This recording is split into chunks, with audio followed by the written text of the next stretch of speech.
রাত তখন প্রায় ৩টা বাজতে চলেছে। চারপাশে নিস্তব্ধতা। দূরে কোথাও একটা কুকুর ডাকছে। তারও অনেক দূর থেকে ভেসে আসছে শিয়ালের ডাক। আর সেই অন্ধকারের মধ্যেই নদীর এপাশে দাঁড়িয়ে আছে দুজন ভাই বোন, আর নদীর ওপাশে বিশাল কাঁঠাল গাছের সাথে হেলান দিয়ে বসে আছে একজন উলঙ্গ নারী, যার শরীর ছিল লাল রক্তে ভেজা। সেটা দেখে দুই ভাই বোন দৌড়ে বাসায় পালিয়ে যায়। বাসায় এসে বাবাকে বললে বাবা যখন মানুষ নিয়ে গাছটার নিচে যায় তখন সেখানে কিছুই দেখতে পায় না।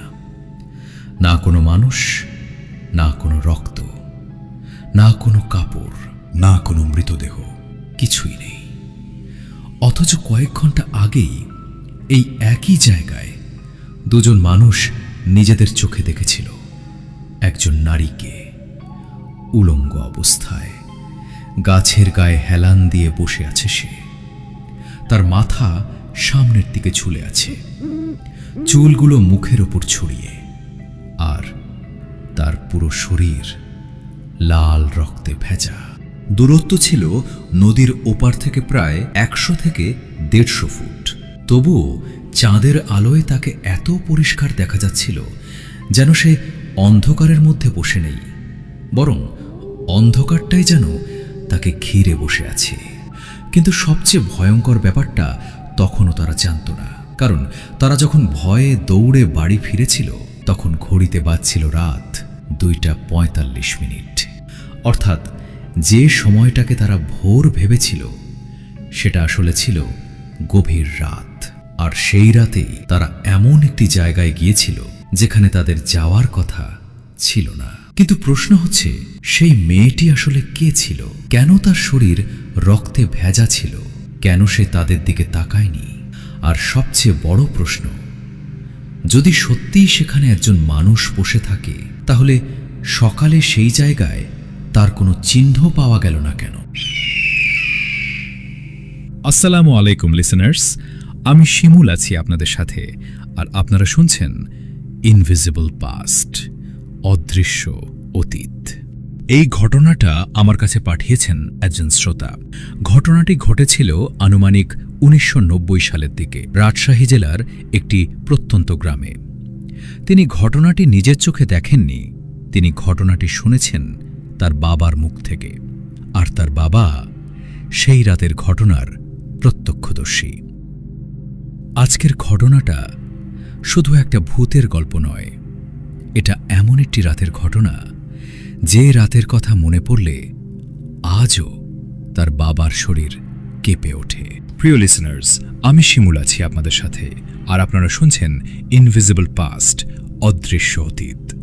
চলুন সময় নষ্ট না করে চলে যায় মূল ঘটনায়। ইনভিজিবল পাস্ট, অদৃশ্য অতীত উইথ শিমুল।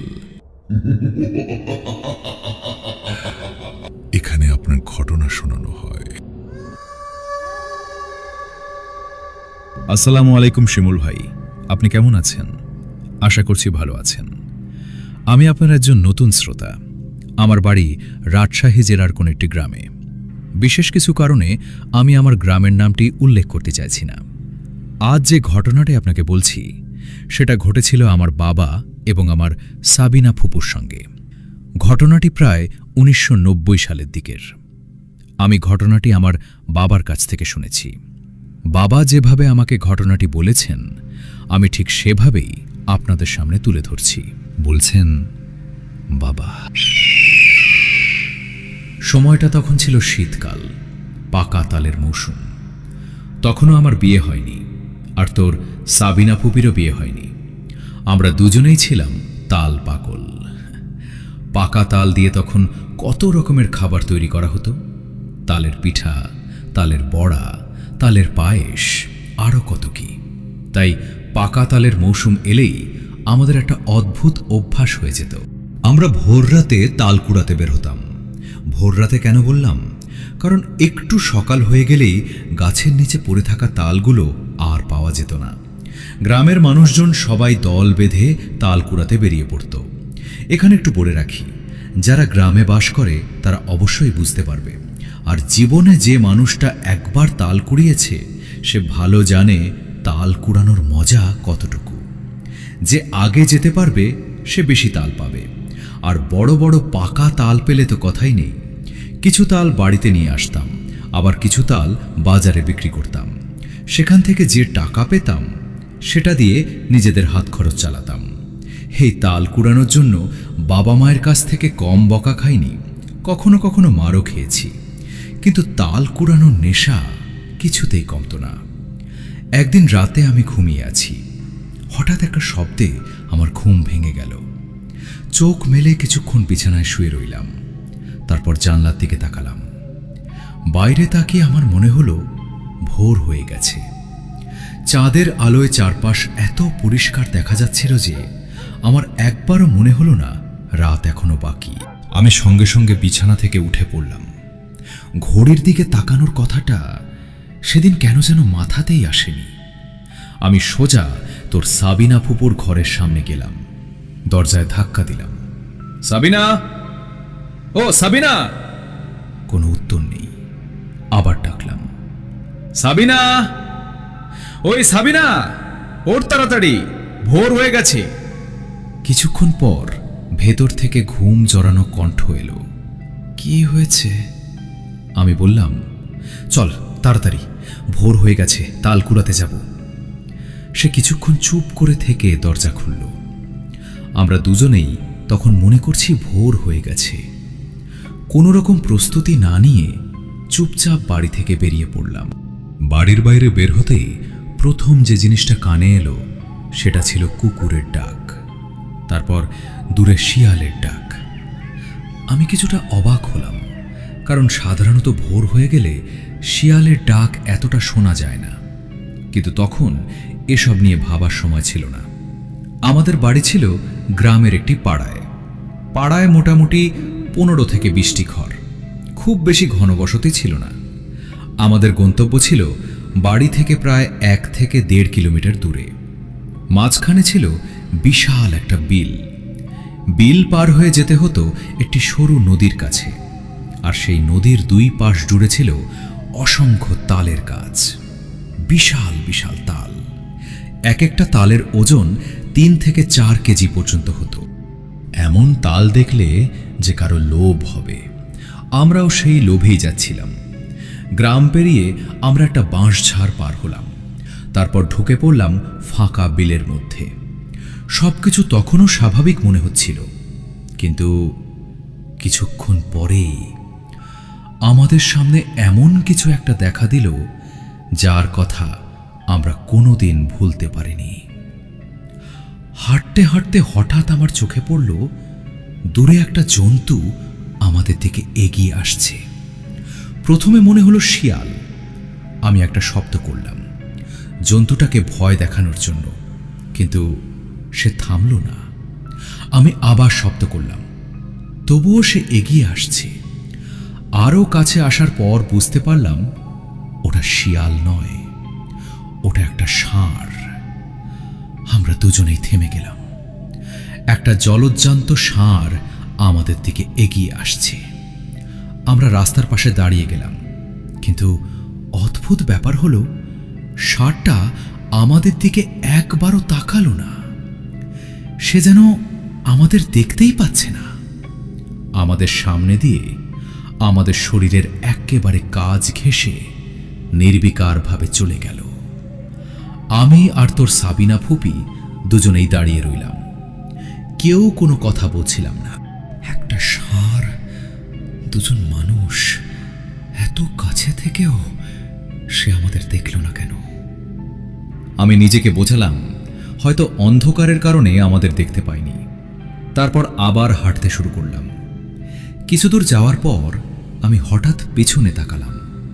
দেখলাম ষাঁড়টা একটা গমের জমিতে ঢুকে পড়েছে এবং গম খাচ্ছে। আমি বললাম, মানুষের ফসল নষ্ট করছে, আমি যদি ওটাকে তাড়িয়ে দিই? তোর সাবিনা ফুপি সঙ্গে সঙ্গে বলল, না, যাস না ভাইয়া, ষাঁড়টা যদি রেগে গিয়ে তোর দিকে তেড়ে আসে তখন কি করবি? তোর সাবিনা ফুপির কথা শুনে আমি আর গেলাম না। আমরা আবার আমাদের গন্তব্যের দিকে এগিয়ে গেলাম। কিছুক্ষণ পর আমরা নদীর কাছে গিয়ে পৌঁছালাম। সেখানে গিয়ে দেখি বেশ কয়েকটা তাল পড়ে আছে। আমরা আনন্দে তাল কুড়াতে শুরু করলাম। একটা তাল তুলতে গিয়ে হঠাৎ দেখি একটা বড় সাপ। সাপটা তাল গাছের গোড়ার কাছে কুণ্ডলি পাকিয়েছিল। আমরা ভয়ে একটু দূরে সরে গেলাম। তারপর সাপটি চলে যাওয়ার পর আমরা আবার তাল কুড়াতে শুরু করলাম, কারণ গ্রামে এসব দেখা খুব অস্বাভাবিক কিছু ছিল না। কিন্তু কিছুক্ষণ পর তোর সাবিনা ফুপি হঠাৎ আমার হাত চেপে ধরে বলল, এই ভাইয়া, ওই দিকে তাকিয়ে দেখ। আমি বললাম, কোথায়? সে নদীর ওপারের দিকে আঙুল দেখালো। আমি তাকালাম, আর আমার বুকের ভেতরটা যেন হঠাৎ বরফ হয়ে গেল। নদীর ওপারে একটা বিশাল কাঁঠাল গাছ। আমি জীবনে এত মোটা কাঁঠাল গাছ দেখিনি। গাছটার ডালপালা চারদিকে এমনভাবে ছড়িয়েছিল, মনে হচ্ছিল প্রায় কয়েক কাঠা জমি তার ছায়ার নিচে। গাছের গোড়া এত মোটা, 5-6 জন মানুষ হাত ধরে চারপাশে দাঁড়ালেও পুরো গাছটা ঘিরতে পারবে কিনা সন্দেহ। চাঁদের আলো গাছের ওপর পড়ছিল, কিন্তু গাছের নিচটা ছিল অন্ধকার। তবুও অদ্ভুতভাবে গাছের নিচে বসে থাকা জিনিসটা পরিষ্কার দেখা যাচ্ছিল। একজন মানুষ, একজন মেয়ে, সে গাছের গায়ে হেলান দিয়ে বসে আছে। প্রথমে আমি ভেবেছিলাম হয়তো কোনো মহিলা সেখানে বসে আছে, কিন্তু কয়েক সেকেন্ড পরেই বুঝতে পারলাম তার শরীরে কোনো কাপড় নেই। মেয়েটা সম্পূর্ণ উলঙ্গ অবস্থায় বসেছিল। তার মাথা নিচু, চুল মুখের সামনে ঝুলে আছে, আর তার শরীর পুরোটাই লাল। পুরো শরীরে রক্ত মেখেছিল। চোখ দুটো হালকা দেখা যাচ্ছিল। দূর থেকে দেখে মনে হচ্ছিল চোখ দুটো কেউ উপড়ে নিয়েছে। সে দৃশ্যটা দেখে মনে হচ্ছিল কেউ যেন তাকে নির্মমভাবে হত্যা করেছে। তারপর মৃতদেহটাকে এনে সেই গাছের নিচে বসিয়ে রেখেছে। আমার শরীরের সমস্ত শক্তি যেন মুহূর্তে শেষ হয়ে গেল। তোর সাবিনা ফুপি আমার হাত শক্ত করে ধরেছিল। আমি শুধু বললাম, সাবিনা, চলো এখান থেকে। সে কোনো উত্তর দিল না। আমি আবার বললাম, চল তাড়াতাড়ি। আমরা তাল ফেলে দিলাম, একটাও তাল সঙ্গে নিলাম না। তারপর দুজনেই প্রাণপণে দৌড়াতে শুরু করলাম। আমরা বিলের মধ্যে দিয়ে দৌড়াচ্ছি। পেছনে তাকানোর সাহস নেই। শুধু মনে হচ্ছিল কেউ যেন আমাদের পেছন পেছন আসছে। আমি একবার পেছনে তাকাতে গিয়েও ভয়ে তাকাইনি। মনে হচ্ছিল যদি তাকাই তাহলে হয়তো সেই মেয়েটাকে দেখতে পাবো, অথবা তার থেকেও ভয়ঙ্কর কিছু। দৌড়াতে দৌড়াতে তোর সাবিনা ফুপি হাঁপিয়ে যাচ্ছিল। আমি তাকে বললাম, বাড়িতে কিছু বলিস না। সে বলল, কেন? আমি বললাম, বাবা জানলে আমাকে মেরেই ফেলবে। তখনও আমরা জানতাম না আমাদের আসল ভুলটা কি ছিল। বাড়িতে পৌঁছে আমি প্রথমবার ঘড়ির দিকে তাকালাম।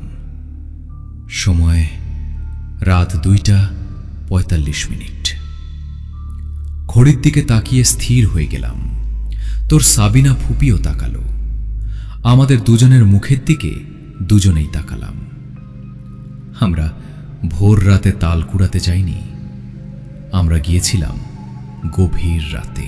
সেদিন রাতে অনেক চেষ্টার পরেও আর ঘুম আসেনি। বিছানায় শুয়ে আছি। চোখ বন্ধ করলেই সেই মেয়েটার শরীর চোখের সামনে ভেসে উঠছে। তার লাল রক্তমাখা শরীর, উপড়ে ফেলা চোখ, গাছের সঙ্গে হেলান দিয়ে বসে থাকা, নিচু হয়ে থাকা মাথা, আর সেই অস্বাভাবিক নিস্তব্ধতা, সবকিছুই যেন আমার চোখের সামনে ভেসে উঠছিল। হঠাৎ বাইরে একটা কুকুর চিৎকার করে উঠল। আমি চমকে উঠে বসলাম।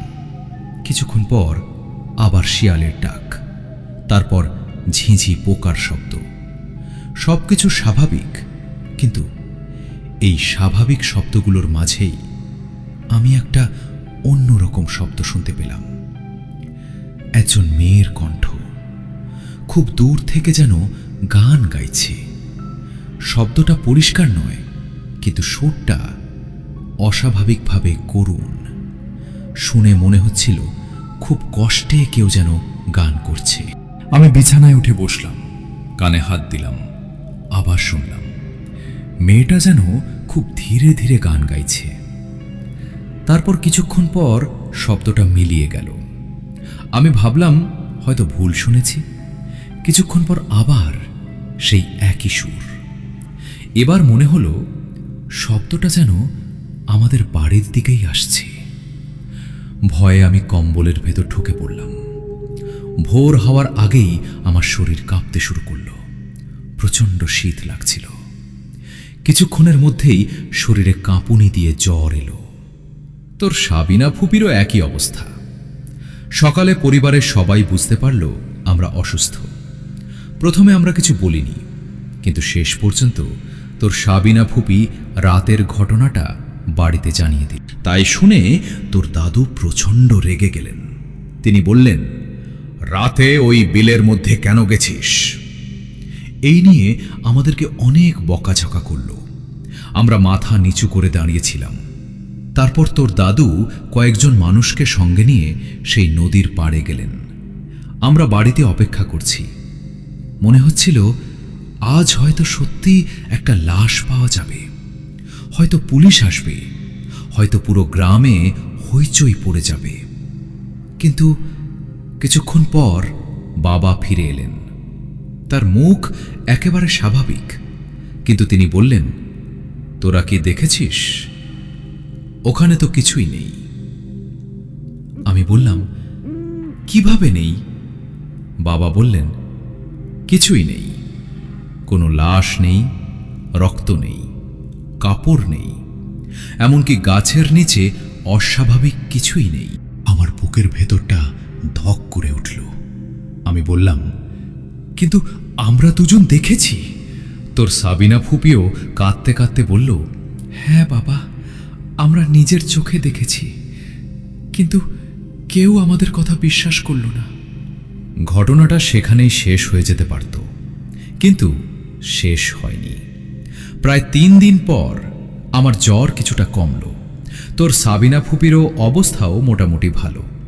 তখন বাবা আবার আমাকে ডাকলেন, বললেন, যে জায়গায় মেয়েটাকে দেখেছিলি সেই জায়গাটা আমাকে ঠিক করে দেখিয়ে দিতে পারবি? আমি মাথায় নেড়ে বললাম, হ্যাঁ পারব। কিন্তু ভয়ের কারণেতে আমি কোনোভাবেই যেতে চাইছিলাম না। কিন্তু বাবার জোরাজুরিতে শেষ পর্যন্ত সেখানে যেতে রাজি হই। আমি আর বাবা, আমরা দুজন আরও কয়েকজন মানুষকে সঙ্গে নিয়ে নদীর কাছে গেলাম। গাছটা আগের মতোই সেই জায়গায় দাঁড়িয়েছিল। বিশাল আকৃতির গাছ, চারিপাশটা ভীষণ নীরব। গাছের নিচে শুকনো পাতা আর কিছু ঘাস, তাছাড়া আর তেমন কিছুই নেই। বাবা চারদিকে তাকাচ্ছিলেন। হঠাৎ তার চোখ পড়ল গাছের গোড়ার কাছে। সেখানে মাটিতে একটা অদ্ভুত দাগ, খুব হালকা, যেন কোনো ভারী জিনিস অনেকক্ষণ সেখানে রাখা ছিল। বাবা হাত দিয়ে মাটি ছুঁয়ে দেখলেন, মাটি শক্ত, কোনো রক্ত নেই, কোনো গন্ধ নেই, কোনো চিহ্নই নেই, কিন্তু শুধু একটা জিনিসই ছিল। গাছের কাণ্ডে একটা লম্বা আঁচড়ের দাগ। মনে হচ্ছিল কেউ নখ দিয়ে গাছের বাকল আঁচড়ে দিয়েছে। ঘটনার প্রায় 1 সপ্তাহ পর আমার ঘুম আবার মাঝরাতে ভেঙে গেল। সময় তখন কত ছিল আমি জানি না, কিন্তু জানলা দিয়ে বাইরে তাকিয়ে আমি দেখলাম আবার সেই চাঁদের আলো। আবার মনে হলো ভোর হয়ে গেছে। কিন্তু এবার আমি ঘড়ির দিকে তাকালাম। ঘড়িতে সময় তখন রাত 2:45।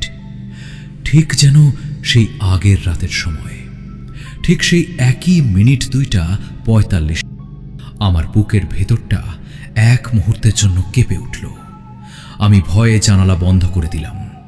তারপর কানে এলো সেই একই গান। একজন মেয়ের কণ্ঠ দূর থেকে ভেসে আসছে। এবার গানটা আগের চেয়ে অনেকটাই পরিষ্কার, কিন্তু আমি ভাষাটা পুরোপুরি বুঝতে পারছিলাম না। গানটা যেন সম্পূর্ণ একটা অন্য ভাষাতে গাওয়া হচ্ছিল, কিন্তু একটা শব্দ বারবার কানে আসছিল, ফিরে যা, ফিরে যা, ফিরে যা। আমি আবার কম্বলের নিচে চলে গেলাম। কিছুক্ষণ পর গানটা থেমে গেল। তারপর বাড়ির উঠানে কারো হাঁটার শব্দ, যেন কেউ খালি পায়ে শুকনো মাটির ওপর হাঁটছে। শব্দটা উঠানের এক প্রান্ত থেকে ধীরে ধীরে আমার ঘরের জানালার কাছে এসে থামল। তারপর জানালায় 3 বার টোকা। আমি নিঃশ্বাস বন্ধ করে বিছানায় শার্টি ক্যাপ মেরে শুয়ে রইলাম। কেউ কথা বলল না। কিছুক্ষণ পর আবার সেই কণ্ঠ, তোমরা আমাকে দেখেছিলে? আমার শরীরের সমস্ত লোম দাঁড়িয়ে গেল। আমি কোনো উত্তর দিলাম না। আবার কণ্ঠটা এলো, তোমরা আমাকে দেখেছিলে। তারপর হঠাৎ সব নিস্তব্ধ। পরদিন আমি কারো কাছে ঘটনাটা বলিনি, কিন্তু সেই দিন দুপুরে গ্রামের একজন বয়স্ক মানুষ বাড়িতে এলেন। তিনি আমার মুখের দিকে তাকিয়ে বললেন, তুই কি কয়েকদিন আগে ওই নদীর পাড়ে গেছিলি? আমি চমকে উঠলাম। হ্যাঁ। লোকটা কিছুক্ষণ চুপ করে রইলেন, তারপর বললেন, ওই কাঁঠাল গাছটার নিচে কিছু দেখেছিলি? আমার গলা শুকিয়ে গেল। আমি তাকে জিজ্ঞেস করলাম, আপনি এসব কিভাবে জানেন? লোকটা উত্তর দিলেন না। কিছুক্ষণ পরে বললেন, অনেক বছর আগে ওই গাছটার কাছে একটা মেয়ের মৃত্যু হয়েছিল। আমি মুহূর্তেই স্তব্ধ হয়ে গেলাম। লোকটা বললেন, মেয়েটা নদীর ওই পাড়ে থাকত। কিভাবে মারা গিয়েছিল সেটা নিয়ে রহস্য ছিল। সঠিক ঘটনাটা আসলে জানা যায়নি। কেউ বলতো দুর্ঘটনা, কেউ বলতো আত্মহত্যা, আবার কেউ বলতো ওকে হত্যা করা হয়েছিল, কিন্তু সত্যিটা কেউ জানত না। তারপর থেকে রাতের বেলায় কেউ ওই গাছের কাছে গেলে অদ্ভুত কিছু দেখতে পেত। কখনো মেয়ের ছায়া, কখনো কান্না, কখনো গান। আর সবচেয়ে অদ্ভুত ব্যাপার হলো, অনেকেই বলতো যদি সেই মেয়েটাকে কেউ দেখে তাহলে সেই মেয়েটা কখনো কারো দিকে তাকিয়ে দেখত না। সে শুধু মাথা নিচু করে গাছের সাথে হেলান দিয়ে বসে থাকত। কিন্তু আমার মনে তখন আরেকটা প্রশ্ন, সেই ষাঁড়টা, যে ষাঁড় আমাদের সামনে দিয়ে চলে গিয়েছিল, আমাদের দেখেনি, তারপর গমের জমিতে ঢুকে পড়েছিল। আমি বিষয়টা গ্রামের সেই বৃদ্ধ মানুষটাকে বললাম। লোকটা কিছুক্ষণ চুপ করে থেকে বললেন, তোরা ওই রাতে কখন গেছিলি? আমি বললাম, সম্ভবত ভোর ভেবেছিলাম, কিন্তু বাড়ি ফিরে দেখি রাত 2:45। লোকটা মাথা নাড়লেন, তারপর বললেন, তাহলে ষাঁড়টাকেও তোরা জীবিত অবস্থায় দেখেছিস কিনা সেটা আমি বলতে পারবো না। এ কথা শুনে আমি চুপ। লোকটা আবার বললেন, তুই যে ষাঁড়টাকে দেখেছিলি, আসলে ওইটা কোনো ষাঁড় ছিল না। ওইটা আসলে ছিল একটা জিন। তোর আগেও অনেক মানুষ ওই ষাঁড়টাকে দেখেছিল। তারা দেখত সেই ষাঁড়টা মানুষের জমির মধ্যে ঢুকে সব ফসল খেয়ে ফেলে, কিন্তু দিনের আলোয় দেখলে সবকিছুই আগের মতোই স্বাভাবিক পাই। সেদিন মনে হচ্ছিল যে আমার বুকের ভেতর মনে হয় কেউ যেন হাতুড়ি মেরে আঘাত করছে। আমার হার্টবিট এতটাই বেড়ে গিয়েছিল, আমার শরীর প্রায় খারাপ হয়ে এসেছিল।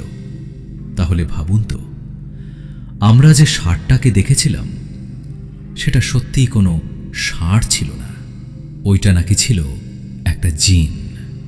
আমি আজও সেই প্রশ্নের উত্তর খুঁজে পাই না। আমি এরপর আর কখনো রাতে ওই নদীর পাড়ে যাইনি। তাল কুড়ানোর নেশাও সেদিনের পরে একেবারে চলে যায় আমার। তোর সাবিনা ফুপিও আর কখনো আমার সঙ্গে রাতে বাইরে বের হয়নি। কয়েক বছর পর আমাদের দুইজনে বিয়ে হয়ে যায়, জীবন স্বাভাবিক হয়ে যায়। কিন্তু একটা ঘটনা আমি কখনো ভুলতে পারিনি। অনেক বছর পর একবার দিনের বেলায় আমি সেই রাস্তা দিয়ে যাচ্ছিলাম। দূর থেকে সেই কাঁঠাল গাছটা দেখতে পেলাম। গাছটা তখনও দাঁড়িয়ে ছিল, কিন্তু আশ্চর্যের বিষয়, গাছটার নিচে একটা নতুন মাজারের মতো ছোট্ট জায়গা তৈরি হয়েছে। কেউ সেখানে মোমবাতি জ্বালিয়ে রেখেছে, কেউ ফুল দিয়েছে। আমি একজন স্থানীয় বৃদ্ধকে জিজ্ঞেস করলাম, এখানে কে থাকে? বৃদ্ধ বললেন, কেউ থাকে না। তাহলে এগুলো? বৃদ্ধ বললেন, মানুষ দেয়। কেন? বৃদ্ধ একটু চুপচাপ থেকে বললেন, যে মেয়েটা এখানে মারা গিয়েছিল তার জন্য। আমি আর কোনো প্রশ্ন করিনি, চুপচাপ সেখান থেকে চলে এসেছিলাম। শিমুল ভাই এই ঘটনার বহু বছর পর বাবা যখন আমাকে ঘটনাটা বলছিলেন, আমি তাকে একটা প্রশ্ন করেছিলাম। আমি বলেছিলাম, বাবা, আপনারা যদি সত্যি একজন মেয়েকে দেখে থাকেন, তাহলে সে আপনাদের কোনো ক্ষতি করল না কেন? বাবা কিছুক্ষণ চুপ করেছিলেন, তারপর বলেছিলেন, জানি না রে, হয়তো সে আমাদের ক্ষতি করতে চায়নি, হয়তো শুধু চেয়েছিল কেউ তাকে দেখুক। হয়তো সে এত বছর ধরে অপেক্ষা করছিল কেউ যেন একবার তার দিকে তাকায়, কেউ যেন বুঝতে পারে সে একদিন সত্যিই ছিল।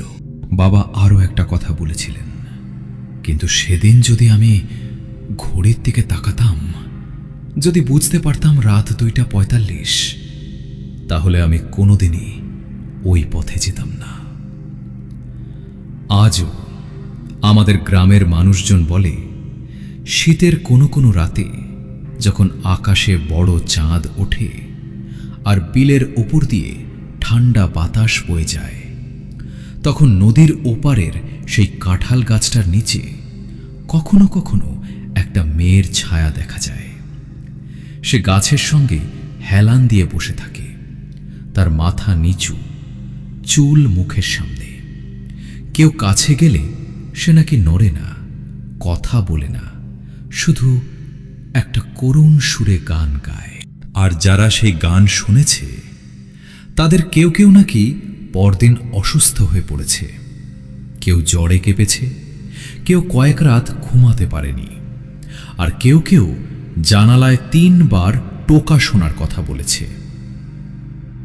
সবচেয়ে অদ্ভুত ব্যাপার হলো, এই ঘটনার প্রত্যক্ষদর্শী আমার বাবা এবং সাবিনা ফুপি দুজনেই এখনো জীবিত আছেন।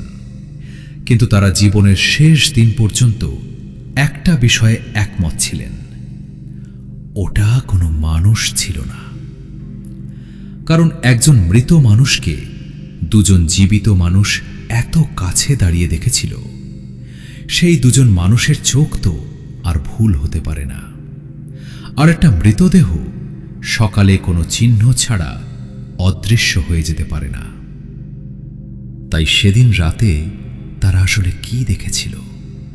একজন মৃত নারী, কোনো অশরীরী আত্মা, নাকি চাঁদের আলো, ভয় আর রাতের অন্ধকার মিলে তৈরি করেছিল এমন একটা দৃশ্য যার ব্যাখ্যা আজও তাদের কাছে নেই? উত্তরটা হয়তো আমরা কোনোদিনই জানতে পারবো না, কিন্তু একটা বিষয় নিশ্চিত, রাত 2:45 যদি কখনো মনে হয় ভোর হয়ে গেছে, ঘড়িটা একবার দেখে নেবেন, কারণ সব চাঁদের আলো ভোরের আলো নয়, আর সব পথ জীবিত মানুষের জন্য তৈরি নয়। শিমুল ভাই এই ছিল আমার বাবার জীবনে ঘটে যাওয়া সত্যি ঘটনা। আমার এই ঘটনাটা যদি সিলেক্টেড হয়, তাহলে অবশ্যই আপনার চ্যানেলে প্রচার করবেন। আজকের মতো বিদায় নিচ্ছি। ভালো থাকবেন, সুস্থ থাকবেন।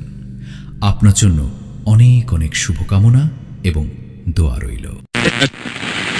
ইনভিজিবল পাস্ট, অদৃশ্য অতীত, with Shimul. এখানে আপনার ঘটনা শোনানো হয়। প্রিয় লিসেনার্স, এই ছিল আজকের ঘটনাটি। ঘটনাটি আমাদের কাছে রাজশাহী থেকে পাঠিয়েছেন একজন শ্রোতা। তার অনুরোধে তার গ্রামের নাম এবং তার নাম পরিচয় গোপন রাখছি। যিনি তার বাবার মুখ থেকে শোনা এই অভিজ্ঞতা আমাদের সঙ্গে শেয়ার করেছেন। ঘটনাটি সত্যি অতি প্রাকৃত ছিল কিনা, নাকি এর পেছনে অন্য কোনো ব্যাখ্যা রয়েছে, সেটার বিচার আমি আপনাদের ওপরই ছেড়ে দিলাম। তবে ঘটনাটা যদি শুনে আপনার ভালো লেগে থাকে, আর বিশেষ করে যদি কোনো একটা মুহূর্তে আপনারও মনে হয়ে থাকে যে না, এই গল্পটা রাতে একা শোনা ঠিক হচ্ছে না, তাহলে ভিডিওতে একটা লাইক দিয়ে যাবেন আর কমেন্ট করে অবশ্যই জানাবেন আপনি হলে ওই কাঁঠাল গাছের নিচে বসে থাকা মেয়েটাকে দেখে কি করতেন। দৌড়ে পালাতেন নাকি দূর থেকে দাঁড়িয়ে দেখতেন? আর আপনি যদি আমাদের চ্যানেলে নতুন হয়ে থাকেন, তাহলে অবশ্যই ইনভিসিবল পাস্ট, অদৃশ্য অতীত চ্যানেলটি সাবস্ক্রাইব করে আমাদের সঙ্গে থাকবেন। কারণ এখানে আমরা নিয়ে আসি এমন সব ঘটনা যেগুলো হয়তো আপনার আশেপাশের কোনো মানুষও একদিন নিজের চোখে দেখেছে। আপনার জীবনে ঘটে যাওয়া কোনো অদ্ভুত বা ভয়ঙ্কর ঘটনা থাকলে সেটিও আমাদের কাছে পাঠাতে পারেন। প্রয়োজনে আপনার পরিচয় গোপন রাখা হবে। আপনার ঘটনাটি আমাদের কাছে ইমেল করে পাঠাতে পারেন। আমাদের ইমেল অ্যাড্রেসটি হচ্ছে invisiblepast, অদৃশ্য অতীত @gmail.com। ইনভিজিবল পাস্ট, অদৃশ্য অতীত with Shimul. এখানে আপনার ঘটনা শোনানো হয়। কখনো কি এমন হয়েছে আপনি যাকে নিজের চোখে একজন মানুষ হিসেবে দেখছেন, কিছুক্ষণ পর বুঝতে পারলেন সে আসলে মানুষই ছিল না? আজকের ঘটনাটা ঠিক এমনই একটি ঘটনা। আর এই ঘটনাটা শুধু একজন মানুষের সঙ্গে ঘটেনি, একটি পুরো পরিবারের সঙ্গে বছরের পর বছর ধরে ঘটে গেছে একের পর এক অস্বাভাবিক ঘটনা। সবকিছু শুরু হয়েছিল বহু বছর আগে, নাটোরের সিংড়ার খোলাবাড়ি গ্রামের এক বর্ষার রাতে। রাত তখন প্রায় 9টা। আমার বড় বাবা তার 2 বন্ধুকে সঙ্গে নিয়ে হালতির বিলে মাছ ধরতে বের হয়েছিলেন। হাতে ছিল হারিকেন, টর্চ লাইট আর মাছ ধরার ট্যাঠা। কিন্তু বিলের দিকে যাওয়ার পথে একটি বিশাল হিজল গাছের নিচে তারা এমন একটি জিনিস দেখতে পেলেন যেটা হয়তো তাদের সেদিন মেরে ফেলা উচিতই হয়নি। একটা বিশাল খইয়া গোখরা সাপ তাদের সামনে ফনা তুলে দাঁড়িয়েছিল। ভয় পেয়ে তারা সাপটাকে মেরে ফেললেন। তারপর তারা নৌকায় উঠে গেলেন, ভাবলেন সবকিছু শেষ। কিন্তু তারা জানতেন না, সেদিন রাতে তারা আসলে একটি সাপকে হত্যা করেননি। তারা এমন একজনকে হত্যা করেছিলেন যে মৃত্যুর পরও তাদের ছাড়েনি। বিলের মাঝখানে মাছ ধরার সময় বড় বাবা হঠাৎ পানিতে পড়ে গেলেন। সবচেয়ে আশ্চর্যের বিষয়, তিনি খুব ভালো সাঁতার জানতেন। তারপরও তিনি আর পানির ওপরে উঠলেন না।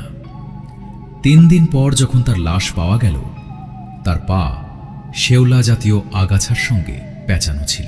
কিন্তু এখানেই শেষ নয়। দাফনের পর বড় বাবার 2 বন্ধু একই রাতে একই স্বপ্ন দেখল। আর সেই স্বপ্নে একটা জিন তাদের বলল, তোরা কেউ বাঁচবি না, তোরা আমার ছেলেকে মেরে ফেলেছিস। বছরের পর বছর সেই পরিবার তাবিজ, বাড়ি বন্ধ আর বিভিন্ন সতর্কতার মধ্যে জীবন কাটিয়েছে। কিন্তু অনেক বছর পর এক শীতের রাতে সেই পরিবারেরই একজন ছেলে অর্থাৎ সজীব খেলতে গিয়ে হারিয়ে ফেলল তার কোমরে বাঁধা সেই তাবিজ। রাত তখন প্রায় 12টা।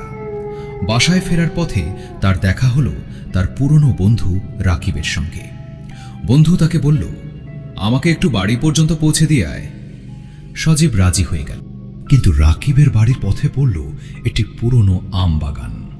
আর সেই আম বাগানের ভেতর থেকে ভেসে এলো একটা ছোট বাচ্চার কান্না। একটা বাচ্চা অন্ধকার আম বাগানের ভেতরে একা কাঁদছিল। সজীব আর রাকিব সেই কান্নার শব্দ অনুসরণ করে বাগানের ভেতরে ঢুকে গেল। কিন্তু কিছুক্ষণ পর সজীব যখন পেছনে ফিরে তাকালো, রাকিব সেখানে ছিল না।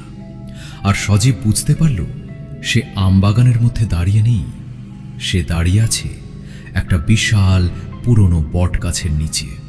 আর ঠিক তখনই তার মাথার উপর থেকে বট গাছের পাতা পড়তে শুরু করল। সজীব মোবাইলের টর্চটা উপরের দিকে ধরল, আর যা দেখল সেটা দেখার পর তার শরীরের সমস্ত রক্ত যেন জমে গেল। তার বন্ধু রাকিব একটা চিকন উঁচু ডালের ওপর কোনো কিছু না ধরে পা ঝুলিয়ে বসে আছে। তারপর রাকিব লাফ দিয়ে সজীবের সামনে এসে দাঁড়ালো, আর পরের মুহূর্তে দুই হাত দিয়ে সজীবের গলা চেপে ধরে চিৎকার করে বলল, আমার ছেলেকে মেরে ফেলেছিস, আমি কাউকে বাঁচতে দেব না, আমি সবাইকে মেরে ফেলবো। কিন্তু তখনও সজীব জানত না রাকিবের শরীরের ভেতরে আসলে কে ছিল। আর সেই মুহূর্তে বহু বছর আগে মারা যাওয়া সেই জিনের কথা তার মনে পড়ে গেল। তাহলে কি সত্যি সেদিন যে সাপটাকে তার বড় বাবা মেরেছিলেন সেটা কোনো সাধারণ সাপ ছিল না? আর যদি সেটা সত্যিই জিন হয়ে থাকে, তাহলে এত বছর পরও সে কেন সেই পরিবারকে ধ্বংস করতে চাইছে? এই প্রশ্নের উত্তর এবং সজীব সেদিন রাতে কিভাবে সেই জিনের হাত থেকে বেঁচে ফিরেছিল, সেটাই আজকের পুরো ঘটনা। তাহলে চলুন আর দেরি না করে শুরু থেকে শুনি নাটোরের সিংড়ার সজীবের মুখে বলা সেই ভয়ঙ্কর ঘটনাটি। ইনভিজিবল পাস্ট, অদৃশ্য অতীত, উইথ শিমুল। এখানে আপনার ঘটনা শোনানো হয়। আসসালামু আলাইকুম শিমুল ভাই, আমি সজীব। আমার বাড়ি নাটোরের সিংড়ায়। আজকে আমি যে ঘটনাটা আপনার সঙ্গে শেয়ার করতে যাচ্ছি সেটা মূলত আমার দাদার বাবা অর্থাৎ আমার বড় বাবার সঙ্গে ঘটেছিল। মূল ঘটনাটা বহু বছর আগে আমার বড় বাবার সঙ্গে ঘটেছিল, কিন্তু সেই ঘটনার পরিপ্রেক্ষিতে পরবর্তীতে আরও নতুন নতুন অনেক ভয়াবহ ঘটনা আমাদের সঙ্গে ঘটেছে। ঘটনাটা বিস্তারিতভাবে খুলে বললে হয়তো খুব সহজেই বুঝতে পারবেন। ঘটনাটি আমি সংগ্রহ করেছি আমার বাবার কাছ থেকে। বহুবার বাবার মুখে শুনেছি সেই ঘটনাগুলো। আমার বাবার নাম আশরাফ উদ্দিন। বর্তমানে তিনি পেশায় একজন ব্যবসায়ী। আমি বর্তমানে একটি স্বনামধন্য কলেজে ইন্টার সেকেন্ড ইয়ারে পড়াশোনা করছি। বেশ কিছুদিন ধরে ভাবছি ঘটনাটা আপনার সঙ্গে শেয়ার করব, কিন্তু পড়াশোনা এবং বিভিন্ন কাজের চাপে কোনোভাবেই সময় হয়ে উঠছিল না। আজকে একটু সময় বের করে ঘটনাটা আপনাকে লিখছি। আমার ঘটনাটা যদি ভালো লাগে তবে অবশ্যই আপনার চ্যানেলে প্রচার করবেন। তো বেশি কথা বাড়াবো না, চলে যাব মূল ঘটনায়। ঘটনাটি কত সালে ঘটেছিল সেটা বাবা সঠিকভাবে বলতে পারেননি, তবে ঘটনাটা যখন ঘটেছিল আমার বাবা তখন অনেক ছোট ছিলেন। আমার দাদারা ছিলেন দুই ভাই বোন। বংশ পরম্পরায় ঘটনাটির সাক্ষী আমি নিজেও। তখন আমাদের বাসা ছিল নাটোরের সিংড়ার খোলাবাড়ি নামক একটি গ্রামে। বহু বছর আগে বর্ষাকালের কোনো এক রাতে আমার দাদার বাবা মানে আমার বড় বাবা রাত 9টার পরে তার দুই বন্ধুকে নিয়ে হালতির বিলে যায় মাছ ধরার জন্য। সেই সময় অ্যালুমিনিয়ামের 3 ব্যাটারির বিশিষ্ট টর্চ লাইট পাওয়া যেত, যদিও তখন লাইটের প্রচলন খুবই কম ছিল। কিন্তু আমার বড় বাবা শৌখিন হওয়ার কারণে লাইট, রেডিও, সিডি, ভিসিআর এই সকল জিনিস সংগ্রহ করে রাখতেন। তারা 3 বন্ধু বাসা থেকে বের হয়ে বিলের দিকে রওনা দেয় মাছ ধরার জন্য। তাদের হাতে ছিল হারিকেন এবং টর্চ লাইট, আর হাতে ছিল ট্যাঠা বা কুচ। গ্রামের শেষে এবং বিলের শুরুর মাঝামাঝি জায়গায় একটি বিশাল আকারের হিজল গাছ ছিল। সেই যখন টর্চ লাইট জ্বালান তখন তারা সেই টর্চ লাইটের আলোতে দেখতে পান একটি বিশাল সাইজের খইয়া গোখরা সাপ। ওই সাপটি বড় বাবাদের দেখে তাদের দিকে ফনা তুলেছিল। হঠাৎ চোখের সামনে সাপটাকে দেখে তারা প্রথমে ঘাবড়ে যায়। পরে বড় বাবার হাতে থাকা ট্যাঠা বা কুচ দিয়ে সেই সাপটিকে মেরে ফেলে। সেই সময় হুক্কোর প্রচলন ছিল। হুক্কো হচ্ছে এক ধরনের তামাক সেবনের যন্ত্র। তো সেই হুক্কোতে তামাক সেবন করতে করতে বড় বাবা এবং তার দুই বন্ধু সাপটা মারার পরে স্বাভাবিকভাবেই নৌকার মধ্যে উঠে বসে এবং হালতির বিলের মাঝখানে যাওয়ার জন্য রওনা দেয়। প্রথমে সবকিছু স্বাভাবিকই ছিল, কিন্তু আসল ঘটনা শুরু হয় বিলের মাঝখানে যাওয়ার পরে। তারা তিনজন আসলে জানতই না তাদের সঙ্গে কি ঘটতে চলেছিল। তিন বন্ধু যখন বিলের মাঝামাঝি চলে যায়, তখন তারা প্রস্তুতি নেয় মাছ ধরার জন্য। একজন নৌকা চালাচ্ছিলেন, আর আমার বড় বাবা এবং তার আরেক বন্ধু, তারা দুজনে মিলে মাছ শিকার করছিলেন। আমার বড় বাবা যখন পানিতে টর্চ লাইটের আলো ফেলেন, তখন দেখতে পান বিশাল সাইজের একটি গজার মাছ। অনেক দক্ষতার সঙ্গে বড় বাবা মাছটা শিকার করেন এবং পরবর্তীতে আবার প্রস্তুত হন আরও মাছ শিকারের জন্য। এভাবে করে বেশ কয়েক ঘন্টা ধরে তারা বিলের মাঝে মাছ শিকার করে। বেশ কিছুক্ষণ মাছ শিকারের পরে তারা সিদ্ধান্ত নেয় বাসায় ফিরবে। বাসায় যাওয়ার জন্য তারা রওনা দিলে পেছন থেকে বিশাল মাছ নড়ার শব্দ শুনতে পায়। বড় বাবার এক বন্ধু, যিনি নৌকা চালাচ্ছিলেন, তিনি বিষয়টা প্রথম খেয়াল করেছিলেন। তিনি আমার বড় বাবাকে বলেন, দোস্ত, পিছনে দেখো, বিশাল সাইজের রুই অথবা কাতলা মাছ হবে হয়তো। তো কথা মতো বড় বাবার ওই বন্ধু নৌকাটা প্রায় 10 হাত পেছনে নেন। মাছটা ঠিক যেই পয়েন্টে নড়েছিল, ঠিক তার কাছাকাছি তারা অবস্থান নেয়। বড় বাবা যখন পানির দিকে টর্চ লাইটের আলো ফেলেন, তখন দেখতে পান বিশাল সাইজের একটা কাতলা মাছ। তিনি 7-5 না ভেবে দ্রুত কাতলা মাছটির গায়ে আঘাত করেন। বড় বাবা যখনই ট্যাঠা দিয়ে মাছটির গায়ে সজোরে আঘাত করেন, ঠিক তখনই কিভাবে যেন তিনি পানিতে পড়ে যান এবং সঙ্গে সঙ্গে ডুবে যান। কিন্তু এখানে ভাবার বিষয় হচ্ছে, বড় বাবা খুব ভালো সাঁতার জানতেন। বড় বাবার দুই বন্ধু বিষয়টা কিছুক্ষণ পর্যবেক্ষণ করে এবং অনেক সময় ধরে বড় বাবা পানির উপরে না আসায় তারা দুজনেই পানিতে নেমে তাকে খোঁজার চেষ্টা করে। অনেক খোঁজাখুঁজির পরও বাবাকে কোনোভাবেই পাওয়া যায়নি।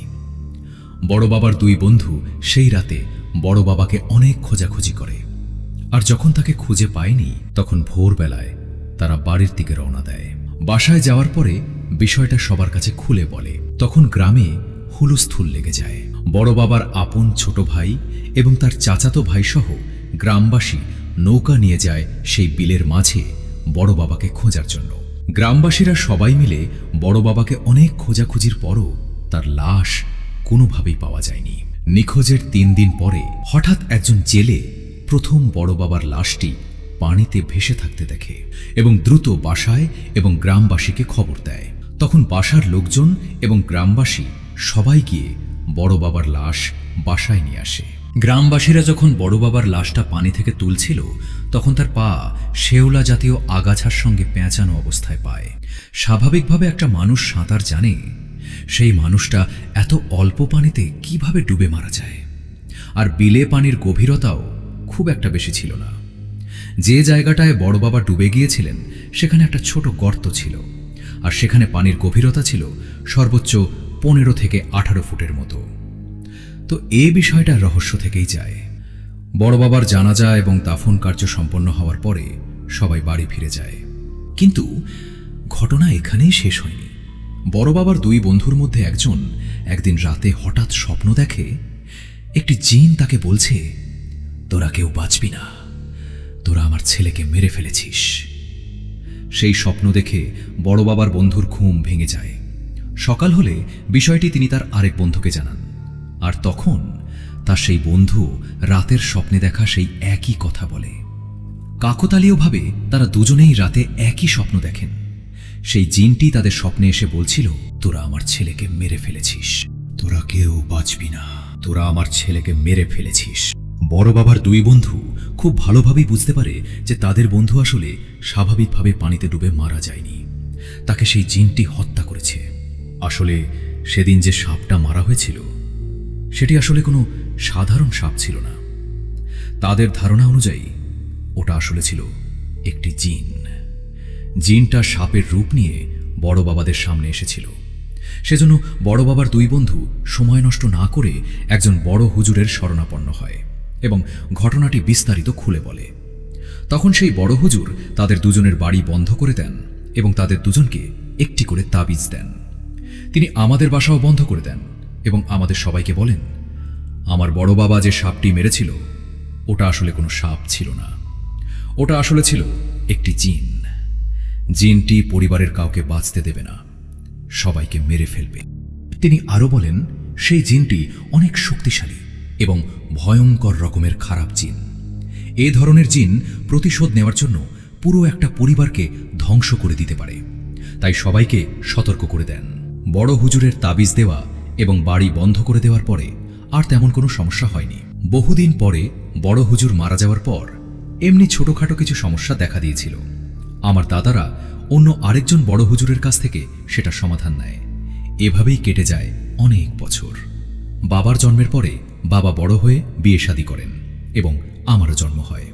এখানে আরেকটু বলে রাখি, আমরা হচ্ছি 2 ভাই 1 বোন। আমার বোন হচ্ছে বড়, তারপরে একজন বড় ভাই আছে এবং সবচেয়ে ছোট হচ্ছি আমি।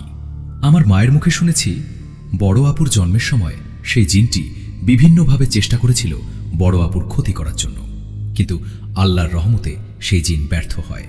হুজুরের দেওয়া তাবিজ এবং বাড়ি বন্ধ করার কারণে জিনটি আমাদের বাড়ির আশেপাশে ঘেঁষতে পারে না। আম্মা বলতেন, যখন কোনো কাজে বাইরে যাওয়া লাগতো তখন সেই জিনটি বিভিন্ন উপায়ে আম্মাকে বা তার সঙ্গে যে থাকতো তাদেরকে ভয় দেখাতো। কখনো কখনো সাপের রূপ নিয়ে, কখনো বিড়ালের রূপ নিয়ে, কখনো মানুষ কিংবা অন্য কোনো জীবজন্তুর রূপ নিয়ে আম্মার সামনে আসতো। কিন্তু হুজুরের কঠোর নিষেধের কারণে আম্মা এসব বিষয়ে তেমনভাবে পাত্তা দিতেন না। আমি ছোট থেকে বড় হয়েছি, কোনোদিন আমার সঙ্গে এরকম ঘটনা ঘটেনি। আমি শুধু আব্বু এবং আম্মুর কাছ থেকে শুনতাম, কিন্তু কখনো সরাসরি বিষয়গুলো উপলব্ধি করিনি। হুজুরের দেওয়া তাবিজ সব সময় আমার মাজায় বাঁধা থাকত। শীতের এক রাতে আমি একদিন র্যাকেট খেলার জন্য বন্ধুদের সঙ্গে বাসার বাইরে যাই। এর আগে বহুবার রাতে আমরা র্যাকেট খেলেছি, কিন্তু কোনো রকমের সমস্যায় পড়তে হয়নি। কিন্তু সেদিন রাতে জানি না কিভাবে আমার কোমরে বাঁধা সেই তাবিজটা ছিঁড়ে কোথায় যেন পড়ে যায়। আমাদের খেলা শেষ করতে করতে সেদিন প্রায় রাত 12টা বেজে যায়। সবাইকে বিদায় দিয়ে আমি বাসার উদ্দেশ্যে রওনা দিই। আমাদের খেলার মাঠ থেকে আমার বাসার দূরত্ব প্রায় 1 থেকে 1.5 কিলোমিটার। তো বাসায় যাওয়ার পথে আমার এক পুরনো বন্ধু রাকিবের সঙ্গে দেখা হয়। সে পড়াশোনার জন্য ঢাকায় থাকত। হঠাৎ দেখি সে ব্যাগ এবং লাগেজপত্র নিয়ে রাস্তা দিয়ে হেঁটে হেঁটে আসছে। অনেকদিন পরে যেহেতু তার সঙ্গে দেখা হলো, তাই আমি দাঁড়িয়ে কিছুক্ষণ গল্প করলাম। এক সময় সে আমাকে বলল, বাস থেকে নামার পরে কোনো যানবাহন পাওয়া যায়নি, সেজন্য হেঁটে হেঁটে আসছি। আমাকে একটু সাহায্য করিস?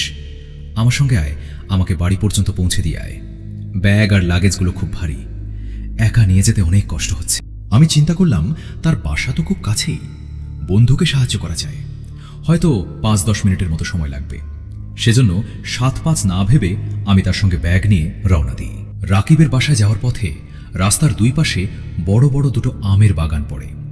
তো আমরা যখন সেই বাগানের সামনে দিয়ে যাচ্ছিলাম, ঠিক তখন আমার কানে ভেসে আসে এটি ছোট বাচ্চার কান্নার শব্দ, খুবই করুণ এবং মায়াবী কণ্ঠ।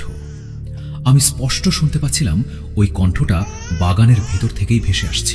আমি রাকিবকে বললাম, বন্ধু শুনতে পাচ্ছিস ওই ছোট বাচ্চাটার কান্নার শব্দ?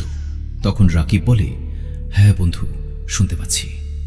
তখন আমি কিছু বলার আগেই রাকিব বলে উঠল, চলো তো কাছে গিয়ে দেখি ঘটনাটা কি।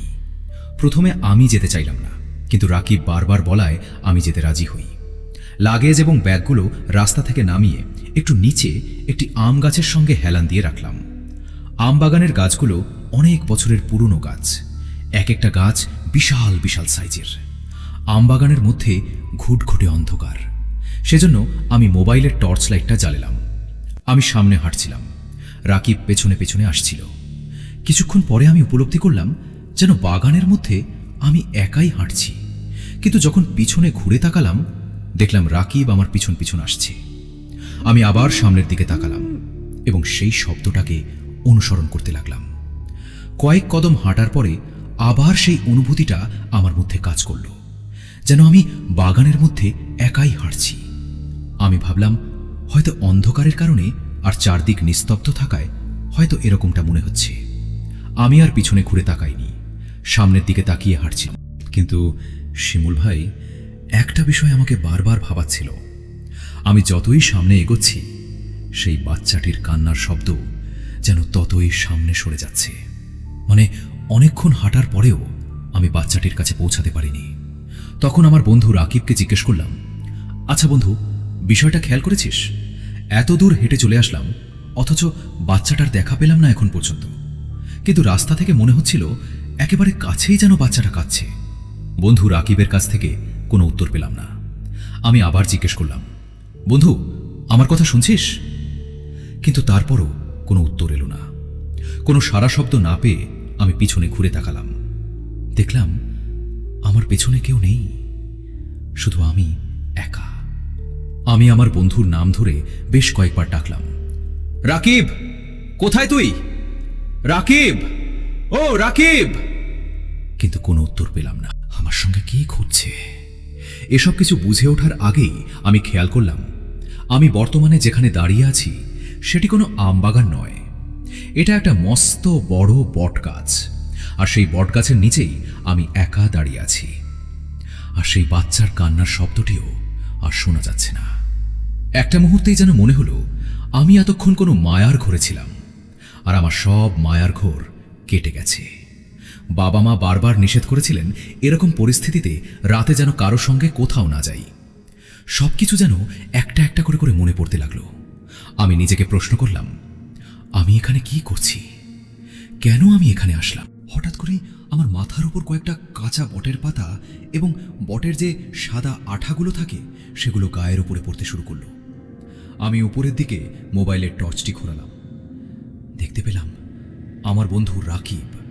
সে গাছের একটা উঁচু ডালের উপরে কোনো কিছু না ধরে পা ঝুলিয়ে বসে আছে।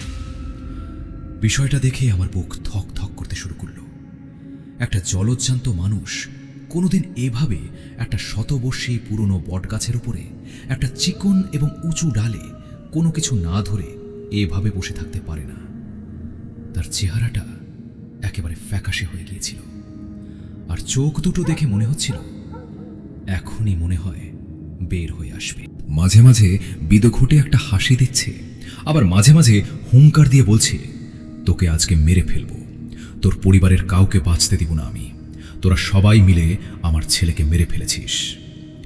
এক মুহূর্তের জন্য আমার মনে হচ্ছিল হয়তো আমি কোনো স্বপ্ন দেখছি। এই সব কিছু দেখতে দেখতে হঠাৎ সে লাফ দিয়ে আমার মুখের সামনে এসে দাঁড়ালো। আমি ভয়ের চোটে ফ্রিজ হয়ে গেলাম। এক মুহূর্তের জন্য মনে হলো আমার হৃৎপিণ্ড কাজ করা বন্ধ করে দিয়েছে। আমি হয়তো কিছুক্ষণের মধ্যেই মারা যাব। কিন্তু কিছুক্ষণ পর আমি জোরে একটা নিঃশ্বাস নিলাম। তখন মনে হলো আমার দম আবার স্বাভাবিক হলো। কিছু না বুঝে ওঠার আগেই আমার বন্ধু রাকিব সজোরে 2 হাত দিয়ে আমার গলা চেপে ধরল। আমি অনেকক্ষণ ধরে তার হাত দুটি ছাড়ানোর চেষ্টা করছিলাম, কিন্তু তার শক্তির সঙ্গে যেন আমি পারছিলাম না। সে 2 হাত দিয়ে আমার গলা টিপে ধরেছে আর মুখ দিয়ে জোরে জোরে চিৎকার করতে করতে বলছে, আমার ছেলেকে মেরে ফেলেছিস। কেন মারলি আমার ছেলেকে? সে কি ক্ষতি করেছিল তোদের? আমি কাউকে বাঁচতে দিব না, আমি সবাইকে মেরে ফেলবো। রাকিব কথাগুলো বলছে, কিন্তু তার কথাগুলো একেবারে স্পষ্ট নয়। মনে হচ্ছিল শত শত মানুষ রাকিবের মুখের মধ্যে দিয়ে একসঙ্গে কথা বলছে।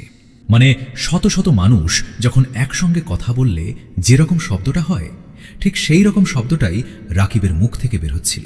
তখন হঠাৎ করে আমার মাথায় আব্বুর বলা ঘটনাগুলো একটা একটা করে ভেসে উঠতে শুরু করলো। তখন আমি বুঝতে পারলাম আসলে এটা আমার বন্ধু নয়, এটা আসলে সেই জিন, যে সব সময় আমাদের পরিবারের ক্ষতি করার চেষ্টা করে। আজকে সে আমার বন্ধুর রূপ নিয়ে আমাকে হত্যা করার জন্য এসেছে। আমার শরীরে যতটুকু শক্তি ছিল পুরো শক্তি দিয়ে কোনো মতে আমি রাকিবকে ধাক্কা দিয়ে ফেলে দিতে সক্ষম হলাম, এবং একটুও সময় নষ্ট না করে আমি সোজা সেই রাস্তার দিকে দৌড় দিলাম। আমি চেষ্টা করছিলাম বাসায় ফোন দেওয়ার জন্য, কিন্তু কেন জানি না ফোনে নেটওয়ার্ক পাচ্ছিলাম না। একসময় দৌড়াতে দৌড়াতে দেখি ফোনে নেটওয়ার্ক এসেছে। আমি সঙ্গে সঙ্গে বাবাকে ফোন দিলাম। বাবা, সেই জিনটা আমাকে ছেড়ে দিয়েছে আমাকে হত্যা করার জন্য। তখন বাবা ফোনে বলল, তোর সঙ্গে যে তাবিজটা থাকে সেটা কি হয়েছে? আমি তখন আমার কোমরে হাত দিয়ে দেখি আমার কোমরের সেই তাবিজটা নেই। আমি বাবাকে বললাম, বাবা, আমার কোমরের তাবিজটা নেই। তখন বাবা আমাকে জিজ্ঞেস করল, তুই কোথায় আছিস এখন? আমি আমার ঠিকানাটা বাবাকে বললাম। বাবা বাসা থেকে আরও নতুন একটা তাবিজ নিয়ে মোটর বাইকে করে খুব জলদি চলে এলো। আমি দৌড়াতে দৌড়াতে রাস্তায় ওঠার আগে যেখানে ব্যাগ আর লাগেজগুলো রেখেছিলাম সেই জায়গাটায় তাকিয়ে দেখলাম সেখানে কিছুই নেই, কিছুই না। রাস্তার উপরে উঠে দৌড়াতে দৌড়াতে হঠাৎ দেখি বাবা আমার সামনে মোটরসাইকেলে। বাবা তাড়াতাড়ি করে সেই তাবিজটা পকেট থেকে বের করে আমার মাজায় বেঁধে দেয় এবং মোটরসাইকেলে উঠে আমরা বাড়িতে চলে আসি। আমি বারবার কাশতে থাকি, কারণ রাকিবের রূপে সেই জিনটি আমার গলা টিপে ধরেছিল। আমার গলায় তার আঙুলের ছাপ বসেছিল। বাসায় আসার কিছুক্ষণ পরে আমি অজ্ঞান হয়ে যাই। 3 দিন পরে আমার জ্ঞান ফিরে। তখন পুরো ঘটনাটা আমি সবাইকে খুলে বলি। তাই শুনে বাবা অনেক রাগারাগি করে এবং একসময় বাবার এক বন্ধুর মাধ্যমে জানতে পারে সিলেটে একজন বড় রাকি আছেন। হয়তো তার সাহায্যে নিয়ে এই সমস্যাগুলো চিরতরে সমাধান করা সম্ভব হবে। বাবা কোনো কিছু চিন্তা না করে পরের দিন সিলেটে রওনা দেয় এবং সেই রাকির কাছে গিয়ে সব ঘটনাগুলো খুলে বলে। কয়েকদিন পরে সেই রাকিকে সঙ্গে নিয়ে বাবা বাসায় ফিরে আসে এবং দীর্ঘ 15 দিন ধরে তিনি সেই জিনকে চিরতরে তাড়ানোর জন্য কাজ শুরু করেন। একসময় সেই রাকি জিন তাড়াতে সফল হয়। শিমুল ভাই, এখানে একটু বলে রাখি, রাকি কিভাবে জিন তাড়িয়ে চিরতরে একটি পরিবারকে সুরক্ষিত করেছিলেন সেই ঘটনাটা বিস্তারিত লিখতে গেলে ঘটনাটা অনেক বড় হয়ে যাবে। সেজন্য আমি এই অংশে সেটা উল্লেখ করছি না।